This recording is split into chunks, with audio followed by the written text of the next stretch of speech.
पिछले 6 साल से देश में मोदी जी की सरकार है, लेकिन आज जिस तरह से सारी समस्याएं लोग भूल करके सिर्फ एक ही समस्या पूरे देश में, जिस समस्या की चर्चा हो रही है, ऐसा लग रहा है कि इस देश से सारी समस्याएं खत्म हो चुकी हैं।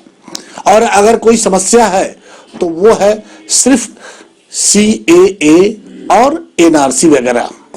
कई नाम है इसके, कई नाम से लोग इसको जानते हैं, लेकिन सबसे बड़ी विडंबना यह है कि अभी तक न तो सरकार इसको आम लोगों को सही ढंग से समझा पाई और लोग समझने के लिए तैयार भी नहीं है। उनको लगता है कि उनकी नागरिकता समाप्त हो जाएगी।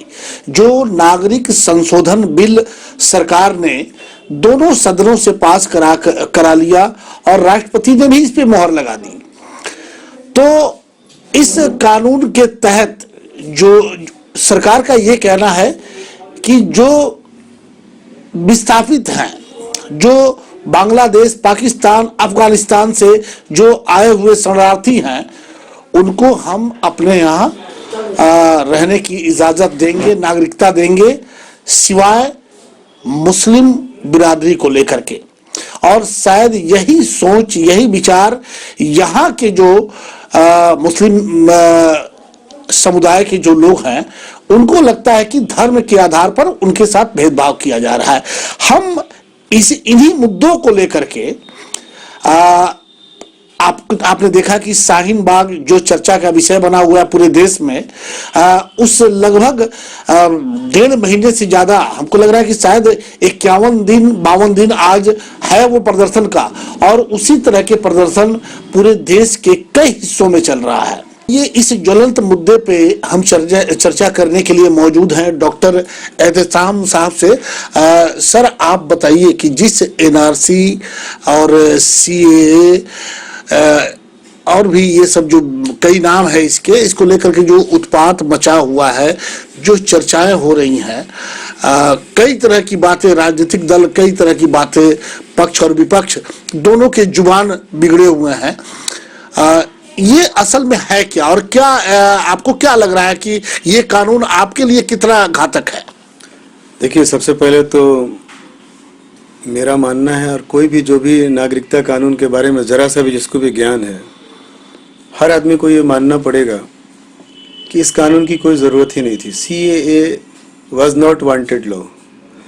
चूँकि जब आप तारिक फतेह को नागरिकता दे सकते हैं, आप अदनान सामी को नागरिकता दे सकते हैं, आपके पास पहले से नागरिकता का कानून मौजूद है, और उसी नागरिकता कानून के मद्देनजर अभी निर्मला सीतारमण का बयान 4 दिन पहले उन्होंने चेन्नई के अपने कार्यक्रम में बताया है कि 2762 पाकिस्तानियों को, हिंदू को, 1300 कुछ अफगानियों को, जिसमें कुछ सिख भी हैं, और 300 कुछ हिंदू बांग्लादेश, यानी लगभग ये फिगर 4265 के आसपास, ये निर्मला सीतारमण का ऑन द रिकॉर्ड बयान है 1 हफ्ता पहले। तो जब आप पुराने कानून के तहत हिंदुओं को भी नागरिकता दे रहे थे और अदनान सामी और तारिक फतेह को भी नागरिकता दे रहे थे, आपके पास रास्ता था, आपके पास मंशा नहीं थी। आपने राम मंदिर का मुद्दा समाप्त हो गया, जिस राम मंदिर के मुद्दे से आप 2 सीट से लेकर के 300 कुछ सीट तक पहुंच गए। अब आपके पास चिंता पैदा हो गई कि अब 10-20 साल के आगे का हमारा राजनीति कैसे चलेगा। तो सिर्फ और सिर्फ अपनी राजनीति को 20 साल के ऑक्सीजन हासिल करने के लिए इस तरह का बेबुनियाद कानून लाने का इनका मंशा है। अगर वाकई आपने एक शब्द बोला, पूरा कर लेने दीजिए, आपने एक शब्द बोला कि मुस्लिमों को चिंता है और मुसलमान नहीं, ऐसी बात नहीं है। देखिए, समस्या कहां पर है। सरकार ने जो कानून बनाया उसका ड्राफ्ट मैंने पढ़ा है, उसमें धर्मों के बारे में लिखा हुआ है, उसमें एक बुद्धिस्ट धर्म भी लिखा हुआ है। उसमें लिखा हुआ है कि जो प्रताड़ित लोग हैं उनको हम शरण दे रहे हैं। बहुत अच्छी बात है। अब आप बताइए, जिस धर्म का सबसे बड़ा धर्म गुरु अपने देश में नहीं रह पाता हो, दलाई लामा, जो कि निर्वासन के जीवन में अपना पूरा कार्यकाल शुरू करता है, समाप्त करता है। उनसे ज्यादा प्रताड़ित कौन है? आपने बुद्धिस्टों का जिक्र किया, पाकिस्तान में कौन सा बुद्धिस्ट आया बताइए आप? अफगानिस्तान से कौन सा बुद्धिस्ट आता है? बांग्लादेश से कोई बुद्धिस्ट आता है? तो आपने कोरम पूरा करने के लिए पूरे दुनिया के सामने आपने बुद्धिस्ट शब्द इस्तेमाल किया। आप हिंदू प्रताड़ित की बात करते हो, पाकिस्तान से कितना हिंदू प्रताड़ित आया? सरकार के पास कोई फिगर है? हाँ फिगर है, तमिल हिंदू का फिगर है सरकार के पास, जो कि लाखों की संख्या में है। पाकिस्तान से जो आने वाले हिंदू हैं उनकी लाखों की संख्या में नहीं है, ये कुछ सिंधी आते हैं, कुछ गुजराती आते हैं, यही है, बहुत चंद हजारों में है, जो कि खुद सरकार स्वीकार कर रही है। आखिर विरोध आपका कहाँ पे है? विरोध ये है कि जब हमारे पास पहले से कानून है और आप नागरिकता दे रहे हो, तो आप आर्टिकल 14 जो कहता है, क्या कहता है आर्टिकल 14? अब तो हर आदमी गूगल कर ले, कोई जरूरत नहीं है। अब तो इस सरकार के लिए धन्यवाद की पात्र है सरकार कि अब हर आदमी आर्टिकल 14, आर्टिकल 15, आर्टिकल 21 अब पढ़ने लगा है। इवन कि लोग अब संविधान की किताब लेके बैठने लगे हैं अपने धरनों पर। तो कहीं ना कहीं मोदी जी का बहुत बहुत शुक्रिया कि हमारे युवाओं का ध्यान इन्होंने भारत के संविधान की तरफ आकृष्ट करा दिया, और लोग एंड्रॉयड का खूब लाभ भी उठा रहे हैं और खूब संविधान पढ़ रहे हैं। तो आर्टिकल 14 मोदी जी ने एक और काम किया, हाँ। जो शुक्रिया आप कर रहे हैं कि आजकल हर जगह कम से कम राष्ट्रगीत, राष्ट्रगान हो रहा है, हाथों में तिरंगा लेकर के लोग लहरा रहे हैं, ये भी पहले दिखाई नहीं देता था। नहीं, मोदी जी का इसमें आपको थोड़ा सा ज्ञान हो सकता है कम हो, या लोग कम जानते हो, हम बता देते हैं। 2002 तक आरएसएस के हेडक्वार्टर पर तिरंगा नहीं फहराते थे ये लोग। एक पीआईएल दाखिल हुआ था कि आखिर ये कौन लोग हैं जो कि 2002 तक तिरंगा नहीं फहराते। तो सुप्रीम कोर्ट ने इनसे क्वेश्चन पूछा, ये भी आपको गूगल कर लीजिए, मिल जाएगा। तो जब सुप्रीम कोर्ट ने इनसे एफिडेविट मांगा कि भाई आपके यहाँ से ऐसी शिकायत आ रही है, तो ये लोग जल्दी जल्दी अपना तिरंगा फहरा करके फोटो खींच करके उस एफिडेविट सबमिट किए कि हुजूर हम तिरंगा फहरा रहे हैं। और रह गई बात तिरंगे की, तो इसका इतिहास ही जान लीजिए कि बदरुद्दीन तैयब जी की पत्नी थी सुरैया तैयब जी, और तिरंगे का डिजाइन सुरैया तैयब जी का किया हुआ है। तो तिरंगा को मानने वाले लोग ही तिरंगा लेकर घूम रहे हैं।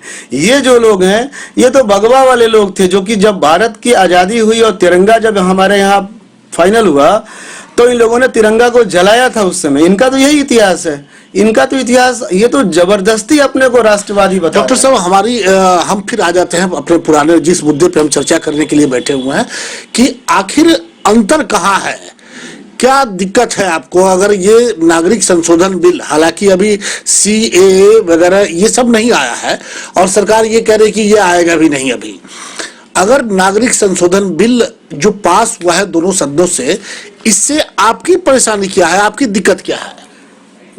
नागरिकता संशोधन कानून जो दोनों सदनों से पास हुआ है, आप खुद समझ सकते हैं कि सरकार इतनी बहुमत से इस बिल को पास करती है,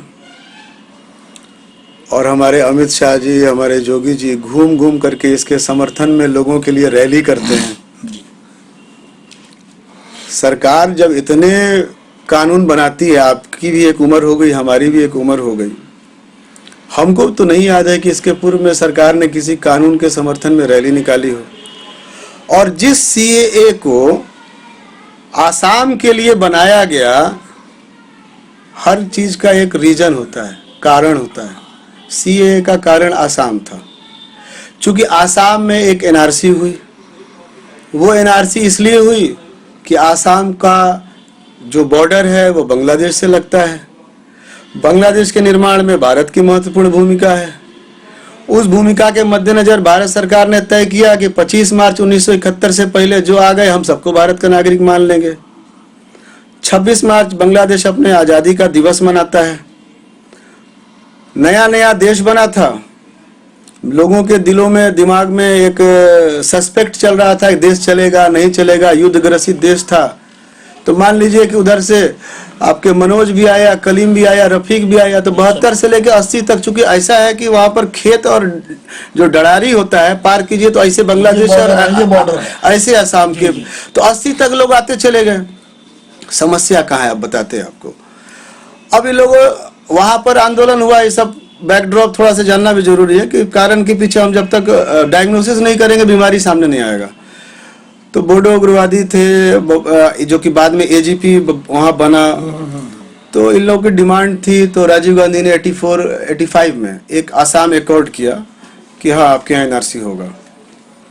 इत्तेफाक की बात, उसके तुरंत बाद वहाँ पे एजीपी की सरकार आ गई। ये कौन एजीपी के लोग थे? जो कि एनआरसी की डिमांड करने वाले लोग थे। इन लोगों ने सरकार बनाने के बाद एनआरसी के मुद्दे को छुआ ही नहीं। जब इन लोगों ने अपना आउटपुट लिया, अपना ऑब्जर्वेशन किया कि भाई एनआरसी को अगर हम हाथ लगाएंगे तो एक बहुत बड़ा मधुमक्खी के छत्ते में हम हाथ लगाने जा रहे हैं और उससे मानवता का नुकसान होगा, बहुत बड़ा नुकसान होगा। तो एजीपी पूरे 5 साल हुकूमत में रही, सरकार में रही, उसके बाद उसने हाथ नहीं लगाया। लेकिन उसी दरमियान अब हर पार्टी में गुट होता है, इसी गुट के लोगों ने सुप्रीम कोर्ट में पीआईएल कर दिया।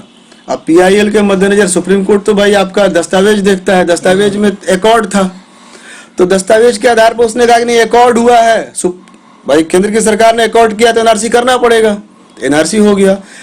उस एनआरसी के मुद्दा पर भाजपा के लोगों ने कितना चुनाव लड़ा कि एनआरसी अगर होगा तो इतने मुसलमान निकलेंगे, 50 लाख, 1 करोड़, एक पता नहीं कितना भ्रामक संख्या बताता रहा। अंतिम फिगर जब एनआरसी का अभी 4 महीना पहले आउट हुआ, 4-5 महीना पहले अगस्त या सितंबर में आउट हुआ, तो 19 लाख के आसपास फिगर ठहरा। उसमें लगभग 15 लाख बंगाली हिंदू निकल आए, 4 लाख मुसलमान निकल आए। अब देखिए समस्या कहाँ है। 72 से 80 तक जो भी वहां से आए वो एक युद्धग्रस्त देश से लोग आए, वो कोई धार्मिक प्रताड़ित लोग नहीं आए। वो नया नया देश बना था और उस देश को बनाने में भारत की महत्वपूर्ण भूमिका थी।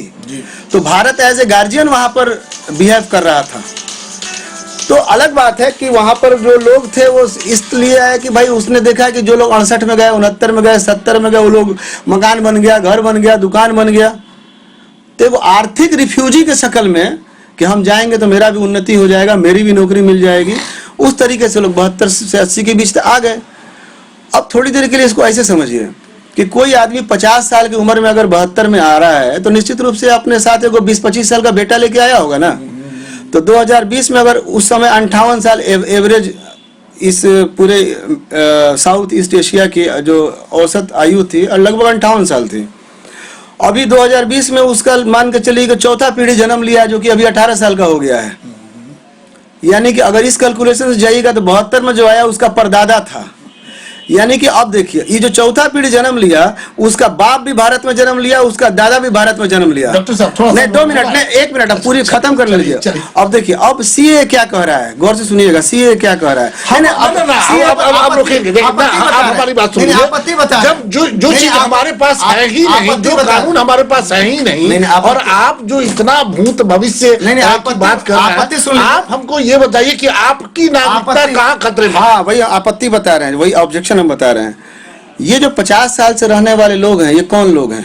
ये वो लोग हैं जो कि हमारे आपके सबके साथ रहने वाले लोग हैं। कोई बिहार में नौकरी कर रहा है, कोई दिल्ली में नौकरी कर रहा है। आपको लग रहा है, क्या आपको लग रहा है कि जो ये सारे जो 50 साल से सुनिए 50 साल रहने के बाद 50 साल रहने के बाद ये जो 18 साल का युवा अभी वहां पर जो कि चौथी पीढ़ी में है, उस युवा से क्या कहा जा रहा है?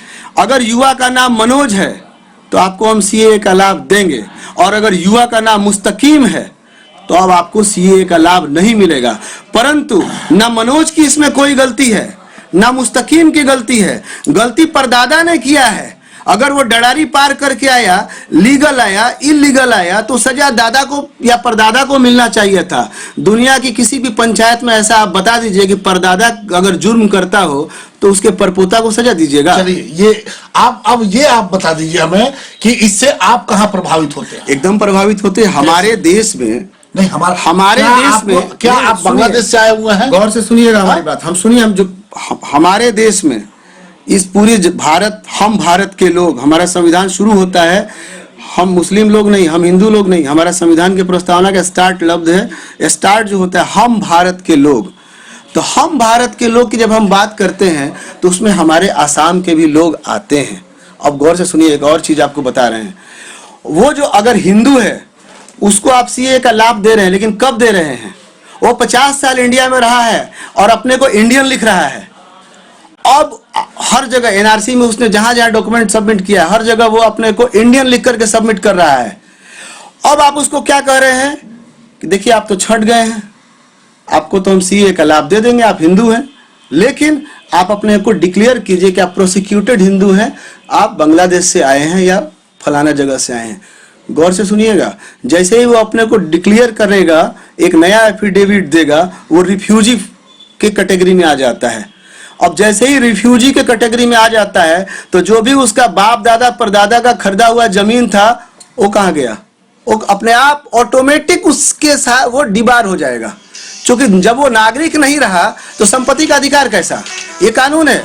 क्योंकि इस कानून से आपने कहा शुरुआत में, आपकी एक बात थी कि केवल हमारे यहाँ मुसलमान नहीं, हिंदू की एक बहुत बड़ी आबादी इससे प्रभावित है। और यही कारण है कि बीएचयू में कितने मुसलमान पढ़ते हैं, बीएचयू खिलाफ है। जेएनयू में कितने मुसलमान पढ़ते हैं, जेएनयू खिलाफ है।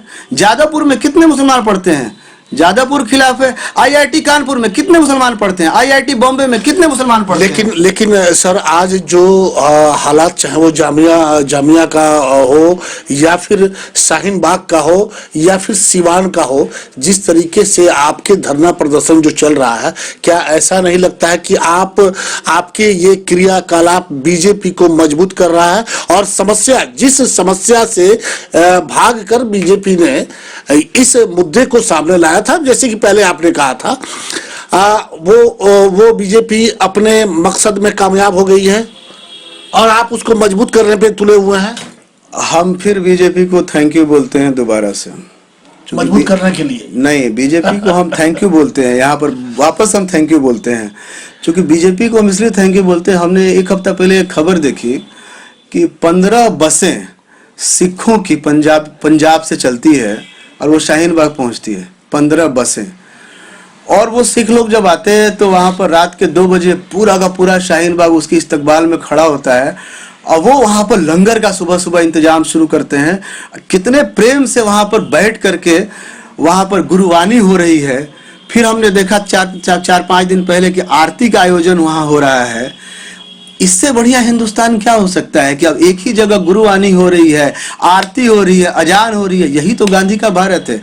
चाहे कारण जो भी हो, हम तो थैंक यू। लेकिन अब तो ये भी कहा जाता है कि वहां जितने लोग धरना पे बैठे हुए हैं, ये सब पैसे लेकर के बैठे हुए हैं, सब बिरयानी खाने वाले लोग बैठे हुए हैं। निश्चित रूप से मोदी जी के पास या उनके लोगों के पास अब कारण नहीं है तो बोलेंगे। हम तो कहेंगे उनसे कि भाई आपकी रैलियों में आपने जो रेट रखा था, वो आपके पास तो आइडिया है, पुराना तजर्बा है, उससे रेट बढ़ा दीजिए, लोग हट जाएंगे। ये तो सीधी सी बात है, इसके लिए तो कुछ आरोप प्रत्यारोप का मामला ही नहीं, आप रेट बढ़ा दीजिए। इतना बड़ा डेडलॉक साहब, एक अहम सवाल ये उठता है कि जिस तरीके से ये विरोध चल रहा है सीए का और एनआरसी का, उससे बीजेपी जो कल तक जो सर्वे आ रहा था दिल्ली चुनाव का, उसमें आ रहा था कि बीजेपी को 6 सीट आ रही थी। आज जो सर्वे आ रहा है, वो रोज हम लोग सर्वे देख रहे हैं, ये दिन पर दिन बढ़ता जा रहा है। आज बीजेपी वहां लड़ाई में आ चुकी है। आज उसके 15 से 20 सीट के बीच में दिखाया जा रहा है। क्या आपको नहीं लग रहा है कि इस शाहीन बाग के कारण, इस एनपीए के विरोध के कारण ये मामला वहां तक चला गया और बीजेपी को सीधा इससे फायदा मिल रहा है? अफसोस की बात यह है कि इतनी बड़ी पार्टी जो कि अपने को संसार में सबसे बड़ी पार्टी होने का दावा करती है, सिर्फ और सिर्फ चुनाव उसके दिमाग में रहता है। देश से उसको जरा सा भी मोहब्बत नहीं है। तो आप ये नौबत क्यों आने दे रहे हैं? नहीं, अगर देश से मोहब्बत होती तो इसी सरकार की एक रिपोर्ट आई थी 8 दिन पहले, एनसीआरबी की report, national crime research bureau की रिपोर्ट। आपने अगर उस रिपोर्ट को देखा होगा या अगर आप सुनिएगा तो आपकी आंख से आंसू आ जाएगा। सोचिएगा तो आपको एक बार सोचना पड़ेगा कि हम किस भारत में रह रहे हैं। वो रिपोर्ट क्या थी? वो रिपोर्ट कहती है कि हर 2 घंटे में हमारे भारत में 3 नौजवान बेरोजगारी से आत्महत्या कर रहे हैं। 3 नौजवान बेरोजगारी से हर 2 घंटे में आत्महत्या कर रहे हैं। और 24 घंटे में ये फिगर एनसीआरबी ये रिपोर्ट है, आप गूगल पे देखिए जा करके। 24 घंटे में 35 नौजवान, यानी हम जब एक सवेरे चाय से दूसरे सवेरे चाय तक पहुंचते हैं तो 35 नौजवान बेरोजगारी से आत्महत्या कर रहा है। और आज हमारे देश के जो प्रधानमंत्री हैं मन की बात करते हैं। इस मन की बात में हम इंतजार कर रहे थे अभी पिछले मन की बात में कि वो एनसीआरबी की रिपोर्ट पर अपनी चिंता दर्शाएंगे, आंसू बहाएंगे, लेकिन हमको बड़ा अफसोस हुआ उनकी मन की बात सुन करके कि एनसीआरबी की रिपोर्ट का उन्होंने जिक्र तक करना नहीं मुनासिब समझा। देश का नौजवान आज ठगा हुआ महसूस कर रहा है। हमको तो चिंता हो रही है कि हमारे देश में सिर्फ और सिर्फ चुनाव की राजनीति की जा रही है। हमारे यहाँ अब ये नौजवान, किसान, रोजगार, ये कब हम लोग बात करेंगे? और निश्चित रूप से जो ड्राइवर होता है, आप बीजेपी के मोहरा बन गए हैं। हमको मोहरा बनने से कहाँ कोई, हम मोहरा कैसे बन सकते हैं? हम लोग चाहे जो लोग हैं, ये आंदोलनकारी लोग हैं, ये वो लोग हैं जो कि इस सरकार को आज सर जिस तरीके से आपकी लड़ाई, आपका आंदोलन चल रहा है और जिस तरीके से इसे दिखाया जा रहा है या सामने लोग देख रहे हैं, इससे आज पूरे देश में सीधा वो लड़ाई हिंदू और मुसलमान की बात आ जाती है। आज एक दोस्त, हम एक साथ बैठते हैं हिंदू मुसलमान, लेकिन आज दोनों एक दूसरे को शंका की दृष्टि से देख रहे हैं। हाँ, इसका कहीं ना कहीं आपका जो आंदोलन है, चुनाव के वक्त में आंदोलन हुआ, अब तो ये भी कहा जा रहा है कि केजरीवाल इसके प्रायोजक है। नहीं, देखिए, हमको लगता है कि हमारी दोस्ती और मजबूत हुई है। हम अभी जो कार्यक्रम था नागरिकता बचाओ देश बचाओ रैली, आपने अखबार में भी देखा होगा। हम जिस मोहल्ले में रहते हैं वहाँ काफ़ी सुनार रहते हैं और ऐसा कहा जाता है कि सुनार बीजेपी के वोटर हैं। आपको जान के आश्चर्य होगा कि मंच पर हमारे साथ कम से कम 10-15 सुनार वहाँ पर बैठे हुए थे। हमने कहा था कि कार्यक्रम है, ऐसी ऐसी बात है, आप लोगों को चलना है। सब हाँ भैया, कैसे चलना है, चलिए। और वो लोग बैठे थे और कार्यक्रम में शुरू से लेकर अंत तक थे और इसके अलावा सहयोगी की भूमिका में थे उस कार्यक्रम में। तो हम तो देख रहे हैं कि हमारी दोस्ती मजबूत हो रही है। इन लोगों ने तोड़ने की कोशिश की, अब इनको उल्टा पड़ गया है पूरा का पूरा मामला। अब जब आवाज, आपसे से मैंने पहले कहा, जब आवाज बीएचयू से आ रही है, अपने आप में आश्चर्य हो गया ना। लेकिन शाहीन बाग के जिस मंच से देश तोड़ने की भी बात होती है, वहां पे देश तोड़ने के लिए जैसे आपके वो सर्जिल इमाम जो थे, उनके कई भाषण, बाद में उनकी अरेस्टिंग भी हो गई। ऐसे कई नेता वहां पे पहुंचे और कई तरह की बातें हुई। तो इससे कहीं ना कहीं एक बड़ा गलत मैसेज तो चला गया आम जनता के भीतर। देखिए, ये शाहीन बाग के सामने रख करके और एनआरसी और ये सीए को लेकर के ये दूसरा खेल चल रहा है। ये आजादी मांग रहा है, ये देश से आजादी मांग रहा है। देखिए, खेल तो क्या है, खेल तो पूरा देश समझ लिया कि जब अनुराग ठाकुर ने कहा कि देश के गद्दारों को गोली मारो सालों को, तब गोपाल गोली मारने चला आया। शर्जील के कहने से किसको गोली मारने आया? वो जामिया के शादाब को गोली मारा उसने। आप अपने को गद्दार क्यों साबित करने पे तुले हुए हैं? गौर से सुनिएगा, सुनिए। अगर अनुराग ठाकुर के मुंह जी से, बिल्कुल, अनुराग ठाकुर के मुंह से भरी सभा में उन्होंने ये कहा कि देश के गद्दारों को गोली मारो। तो गौर से सुनिएगा, सुनिए, अब आप सुनिए गौर से। अनुराग ठाकुर को गद्दारों को भी गोली मारने का हक नहीं है, इसलिए कि ये कोर्ट से चलने वाला ये बनाना रिपब्लिक नहीं है। हमारा देश जो है ये गांधी का देश है, अंबेडकर का देश है, कानून से चलता है। तालिबान नहीं है हम लोग। अनुराग ठाकुर के बाप का देश नहीं है। गद्दार कौन है? अनुराग ठाकुर की हैसियत नहीं है तय करने की, ये कोर्ट तय करेगा। अनुराग ठाकुर के जागीर नहीं है कि उनके खेत का कोई आदमी ऊख उखाड़ लाया और वो कुछ भी बोल देगा। गद्दार का फैसला कौन करेगा? आपको कोर्ट पे भरोसा है? बिल्कुल कोर्ट पर भरोसा है। इसी भरोसे के तहत आपने देखा कि जितने भी कोर्ट के फैसले होते गए, सारे लोगों ने उसके प्रति पूरा सम्मान दिखाया। चाहे वो डॉक्टर साहब, एक हम चूंकि आप पढ़े लिखे लोग हैं और आपको समझाना बहुत आसान है। आप पिछले बार देखा होगा कि जब सुप्रीम कोर्ट पे ये मामला गया था, सुप्रीम कोर्ट ने सरकार को भी नोटिस किया था और सीधा बताया था 4 सप्ताह में रिपोर्ट देने के लिए। आपको देखना चाहिए था कि सरकार क्या रिपोर्ट दे रही है, और सुप्रीम कोर्ट चूंकि मामला देख रहा है इस मामले को, तो थोड़ा सा तो संयम बरतने की जरूरत थी। शाहीन बाग को 51 दिनों से उस आम सड़क को जाम कर दिया गया। क्या आप एक नई इबारत नहीं लिख रहे हैं कि हर आने वाले समय में हर मुख्य सड़क को जो चाहे वो बैठ करके जाम कर कई दिनों तक जाम कर दे, कई महीनों तक जाम कर दे, और इससे देश के सामने एक बड़ी समस्या नहीं उत्पन्न होगी? शाहीन बाग की सड़क 1 घंटे में खुल जाएगी। मोदी जी खुलवाना नहीं चाहते हैं। इनको दिल्ली का चुनाव 8 तारीख देखिए, 8 तारीख होगा, उसके बाद खुल जाएगी। आप ये मौका क्यों दे रहे हैं कि मोदी जी को फायदा पहुंचे? हमको मोदी जी से कोई मतलब ही नहीं, हम अपनी आवाज उठा रहे हैं। अब मोदी जी को तय करना है कि हमारी आवाज कब सुनेंगे। उनको अभी सुनने का टाइम नहीं है। आज आपकी उम्र अच्छी खासी उम्र है आपकी, आपने कभी देखा है कि इस तरह से प्रदर्शन होते हैं?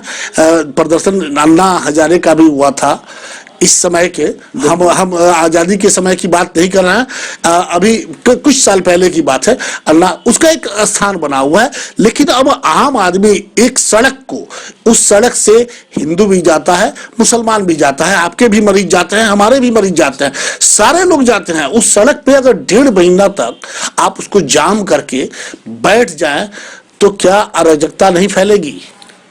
सरकार का कौन सा प्रतिनिधि उस धरना स्थल के प्रदर्शनकारियों से बात करने के लिए गया, आप बताइए? वो तो सीधे कह रहे हैं कि हम नहीं जाएंगे बात करने के लिए।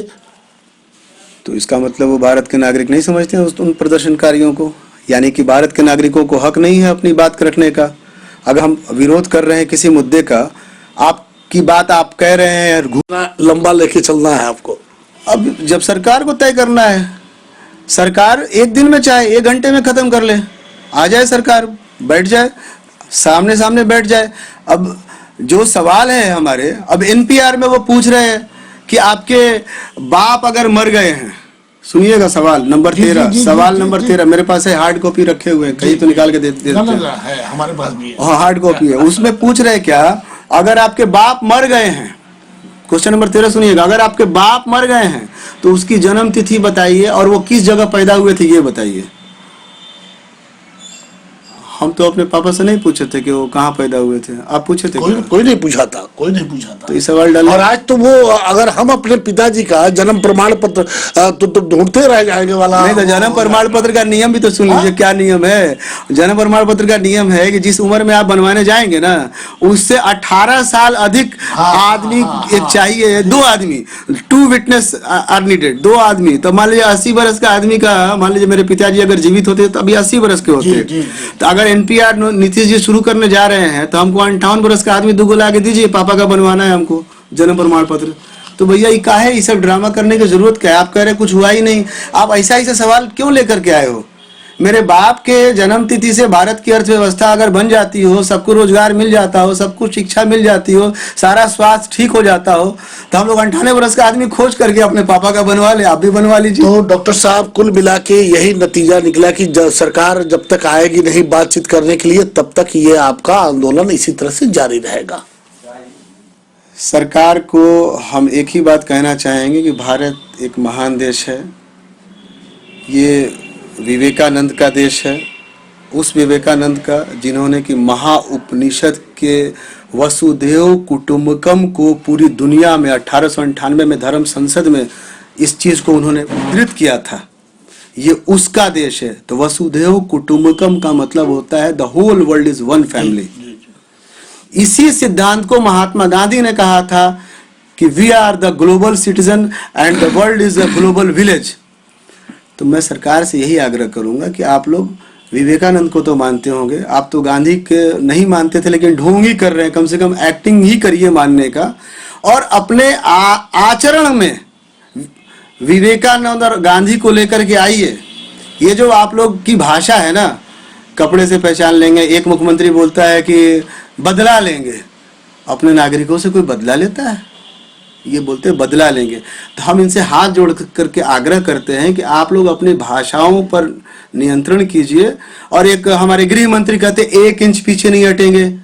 ये बॉलीवुड की डॉक्टर साहब, चूंकि हम ये काफी समय हो गया, समय की कमी है, हम इसे समाप्त करना भी चाहते हैं, लेकिन जिस तरह से आपने भाषा पे बात कर दिया, भाषा की तो बदजुबानी उसे हम कहेंगे, चाहे इधर से हो या फिर आपके उस मंच से भी होती है, जब ओवैसी साहब के जो छोटे भाई साहब हैं वो कई तरह की बातें, वो आप भी सुनते होंगे कि वो क्या क्या कहते हैं कि 15 मिनट ये पुलिस को हटा दो फिर देख लो हम क्या करते हैं।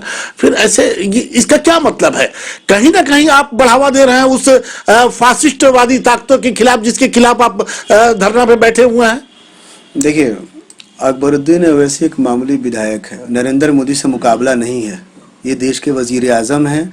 जब वजीर आजम बोलते हैं तो पूरी दुनिया सुनती है। ऐसे लोग जब आकर के उस मंच पे बोलते हैं तो उसका प्रभाव तो पूरे देश में जाता है ना जी। अकबरुद्दीन ओवैसी का जो मामला ऑलरेडी अंडर ट्रायल है, कोर्ट उसको जो सजा देना होगा दे देगा।